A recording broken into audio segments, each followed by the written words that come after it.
Welcome back to Wolfgame Music and Video. So today I'm going to be talking about the 1999 independent drama comedy film Joe the King. It was actually directed by Frank Whaley, and it's basically a semi-autobiographical film. Frank Whaley, if you're unfamiliar with him, he also directed The Jimmy Show, which I did a review on about a year ago. So if you haven't seen that, go ahead and check it out. And before you do that, make sure to hit the like and subscribe button. But yeah, Frank Whaley, not only is he, in my opinion, a very great director, but he's appeared in some, iconic films. He was, of course, I think most people know him from playing Brett on Pulp Fiction. And then he also played Robbie Krieger in Oliver Stone's The Doors movie.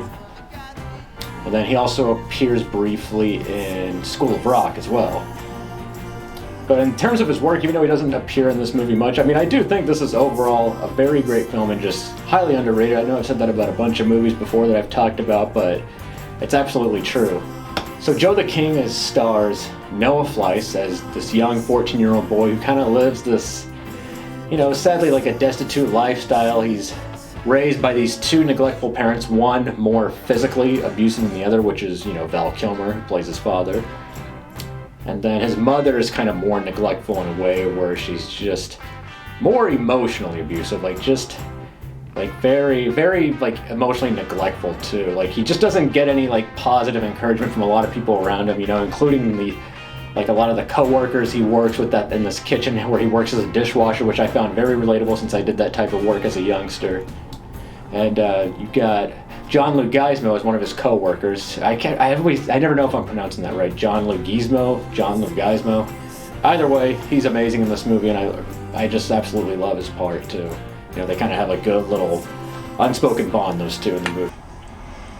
I was doing some serious fucking last night, man. Serious fucking.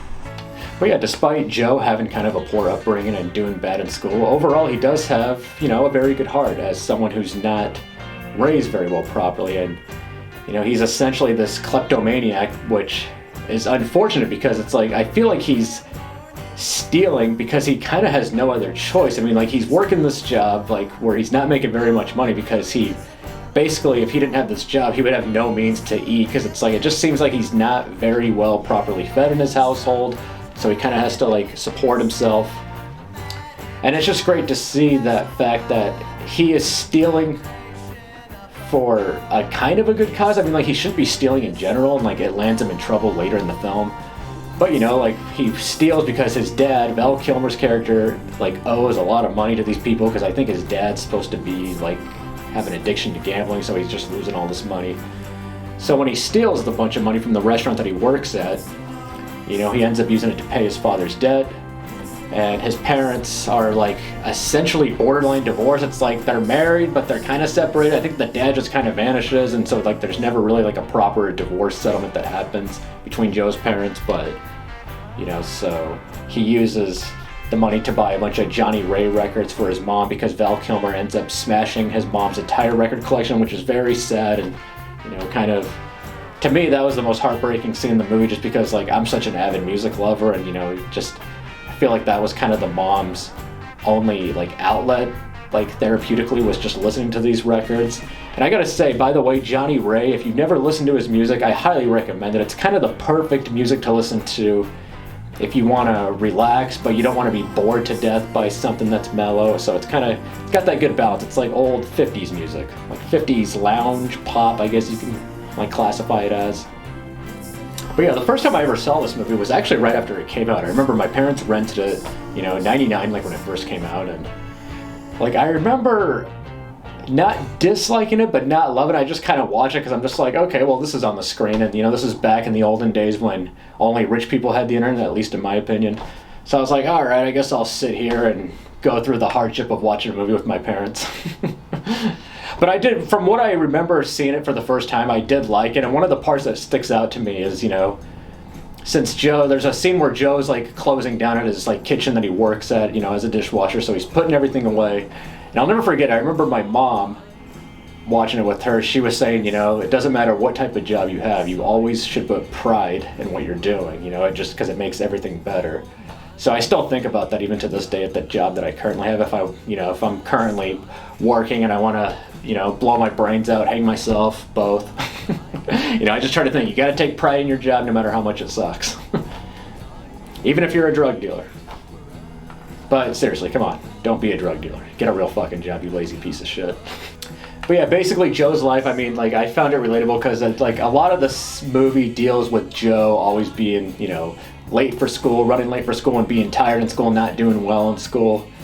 And it's like, it makes me feel bad for him because it's like, I feel like he doesn't really have a lot of time for himself because it's like he goes to school and then he gets home from school and then he has to leave to go to work, and it's just like, I feel like this kid never gets a break or a moment's peace. And I find it funny too, like there's a part where he goes into, like, he gets into work and he's like 20 minutes late, which, by the way, it's so... There's nothing more annoying than when you're late for work and someone tells you that you're late as if you didn't fucking know. Like, he goes in, the old drunk piece of shit cook guy, just like, you're 20 minutes late. I look like a rat fart. You're 20 minutes late. Go cut some squash and then check out the freezer. And it's like, oh my God, I'm late? Dude, you're a genius! Thank God you told me I was late because I had no fucking idea! Holy shit! Thank you for telling me the obvious that I'm late! God damn, will you shut the fuck up?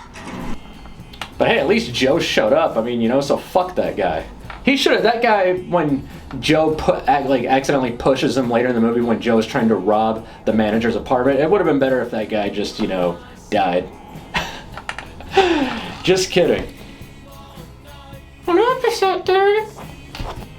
yeah, it's just, I feel like aside from Joe having a relatively like positive relationship with his brother and one of his co-workers, you know, John Leguizamo, he doesn't really have a lot of like positive influence from anyone else. I mean, like, he has these two friends. One of them, by the way, looks a lot like, kind of like James Rolfe, the angry video game nerd, right? And it's like, he seems okay, but it's like, I feel like he's just kind of, he takes advantage of Joe's friendship a little bit, and he just doesn't seem like he's, you know, like I said, a good influence. Like, he just, I don't know, he's kind of annoying too. You're a fucking idiot. So yeah, Joe is just going down this path of, you know, theft, and, you know, despite doing good with the theft, you know, it's still, he's just going a little too overboard with it. And so if it wasn't for the supporting role of Ethan Hawke, who plays a school guidance counselor in Joe's school, Joe has to report to the guidance counselor during his study hall because he's just been late too many times. So, you know, if it wasn't for this guidance counselor, like, who knows what would have happened to Joe, and Joe's leg probably would have fallen off, because when Joe is heisting the restaurant to steal the money from the manager, he ends up like a fucking moron. I mean, he was already moronic breaking in, stealing all this money, but he, for whatever reason, kicks the mirror, and so a big hunk of glass gets stuck in his leg, so his leg is starting to slowly get infected. So when he's sitting in the study hall period, like in front of his guidance counselor, he keeps scratching his leg, so that catches the attention of Ethan Hawke's character, and he's just like, what's wrong with your leg, man? What is it? So he takes him to the nurse, and then so the guidance counselor is wanting to like figure out like what the hell happened, because Joe tells him like, oh, I fell, and he's like, well, that's a hell of a fall. So he knows immediately, like, this kid's full of shit. Like, something is going on either at home or something bad's happening in his, you know, somewhere outside of his school life, obviously. So somehow he finds out from Joe's friend, the guy that looks like James Rolfe, that, you know, like, oh, he might have got it at work or something. He might have hurt himself at work. At work. At the restaurant. You didn't hear from me. What restaurant? I don't know, yeah. Aside from James Rolfe, he kind of looks like a gumball, or like one of those like bobblehead things that you can buy. But yeah, basically, once Ethan Hawke's character calls the restaurant, like trying to find the manager, like the manager happens to be speaking to him on the phone, so he cut his leg at your work on the job, and, you know, you shouldn't be having him work there anyways, because I guess Joe's working under the table, he's getting paid in cash every night. And so that's when it just clicks in the manager, like, holy shit, this kid is the one that broke into my apartment and stole all the money. So he just knows then and there.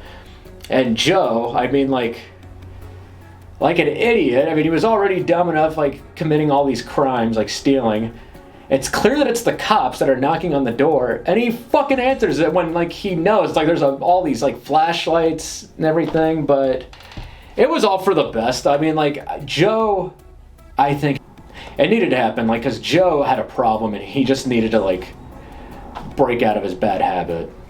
And despite how sad it is at the end, you know, when I think it's kind of great because it's like, at the end, even though he's going away to like juvenile hall, whatever the hell it's called, juvenile detention center, it seems like he's slowly making amends with everyone in his family. Because like there's a part where him and his brother kind of have a bit of a falling out because his brother was defending, like the dad works as a school custodian, and like someone made fun of the brother, like, oh, your old man taught you good, because of the older brother has like a part-time job doing custodial work after schools. And so he tells the kid, like, shut the fuck up, you hair-lip bastard. So he ends up getting in a fight, but Joe doesn't come to his brother's rescue, so his brother gets mad at that.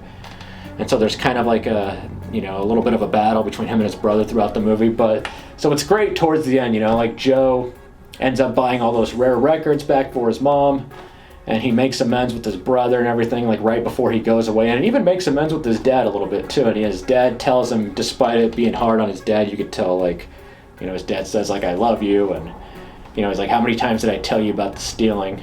And it's kind of funny though when his dad's like, the fuck you need money for? You're 14 years old. Christ, I'm gonna get you the money. What do you need the money for? Christ, I could have got you the money. What the fuck do you need money for? You're 13 fucking years old. 14. I feel like this is the last movie that Val Kilmer made before he started looking like deep fried food at a gas station. In a way, I almost think like the lung cancer shit like actually helped him lose weight, because he was a pretty fat fuck before that. But sorry, I don't mean to talk bad on Val Kilmer. I love the guy. I'm just, you know, I have problems. One of my favorite scenes in this movie is definitely when Joe and his two friends go to a roller rink. And first of all, I still wish those existed. Like, there used to be a roller rink in the city that I currently live in, Salem. But they like got rid of it like in the mid-2000s. God only knows. Well, I guess they don't want people to have fun at cool-looking places anymore. They would rather people just be bored to death. But either way, yeah, I love it because they're at a rolling rink and like they're trying to play foosball, but it's taken forever. And then like they see like these older girls, you know, at least for them because they're 14, and it's like, you should go talk to one of them. So Joe, like what I admire about him is that his character just has no fear, but he's not cocky. He just has like a pretty good, decent amount of confidence, and like he's pretty ballsy. So he just goes over, and then he just lights a cigarette and starts smoking. The girl's like, you can't smoke in here. And he's like, let him arrest me. You got a cigarette? You can't smoke over here. Let him arrest me.